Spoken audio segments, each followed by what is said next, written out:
ఆంధ్రప్రదేశ్ మద్యం స్కామ్ అనేది ఒక స్కామ్ గాదు. అనేక స్కాముల సముదాయం.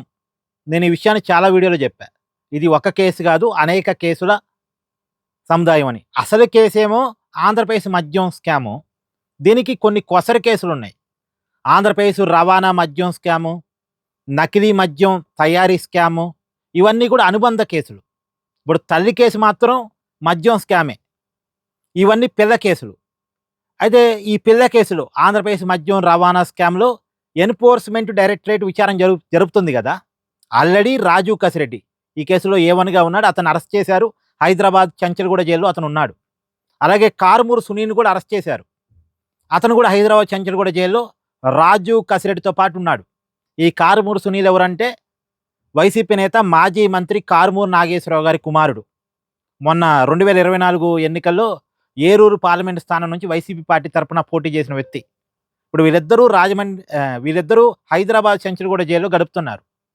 అయితే వీళ్ళని ఇప్పుడు ఆంధ్రప్రదేశ్ సిట్ అధికారులు పీటీ వారెంట్ ద్వారా తమ అదుపులోకి తీసుకున్నారు.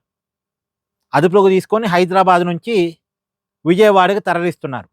అంటే ఈడీ కేసులో వీళ్ళకి బెయిల్ రాకముందే పీటీ వారెంట్‌తో సిట్ వాళ్ళు అదుపులో తీసుకొని విజయవాడకు తీసుకెళ్తున్నారు. ఇప్పుడు విజయవాడ కోర్టులో వీళ్ళని హాజరుపరుస్తారు. విజయవాడ కోర్టు వీళ్ళకి రిమాండ్ విధించే అవకాశం ఉంటది. మళ్ళా వీళ్ళని ఆంధ్రప్రదేశ్‌లో విజయవాడ జైల్‌లో గాని, లేదంటే రాజమండ్రి సెంట్రల్ జైల్‌లో గాని వీళ్ళని పెట్టే అవకాశం ఉండొచ్చు. అంటే జైలు మారుతుంది తప్ప జైలు జీవితం మారట్లేదు. కానీ నేనేం చెప్తానంటే దీన్ని చూసి సంతోషపడొద్దు. చిన్న చేపల్ని పట్టుకుంటున్నారు తప్ప తిమింగలాన్ని వదిలేస్తున్నారు. ఆ పాయింట్ మనం మాట్లాడుకోవాలి. ఇవన్నీ చిన్న చేపలు.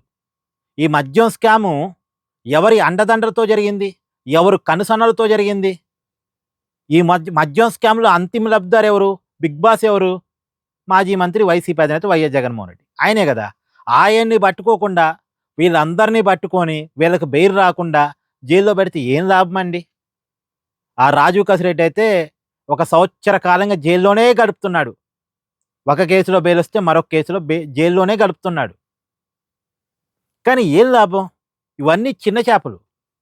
అసలు సొరచేపను గదా, తిమింగలాన్ని గదా పట్టుకోవాల్సింది. అందులోనూ ఈ దారుణమైన స్కామ్ అండి ఆంధ్రప్రదేశ్ మద్యం స్కామ్ అనేది.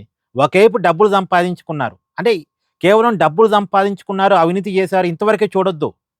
జనం ప్రాణాలు తీస్తూ డబ్బులు సంపాదించుకున్న స్కామ్ ఇది. అంటే అసలే మద్యం ఆరోగ్యానికి హానికరం. మళ్ళీ వీళ్ళు అమ్మింది నకిలీ మద్యం, దుర్మార్గకరమైన మద్యం. ఒకవైపు ప్రజల ప్రాణాలు తీస్తూ వాళ్ళ అనారోగ్యాలని వాళ్ళ ఆరోగ్యాలని పాడు చేస్తూ చాలామంది కిడ్నీలు పోయినాయి, చాలామందికి లివర్లు పోయినాయి, చాలామంది ప్రాణాలే పోయినాయి. అంటే వందలాది మంది కుటుంబాలను ఆగం చేస్తూ డబ్బులు సంపాదించుకున్న స్కామ్ ఇది. ఈ స్కామ్‌లో వదలకూడదు ఎవరిని. ఏమంటారు? కామెంట్ చేయండి.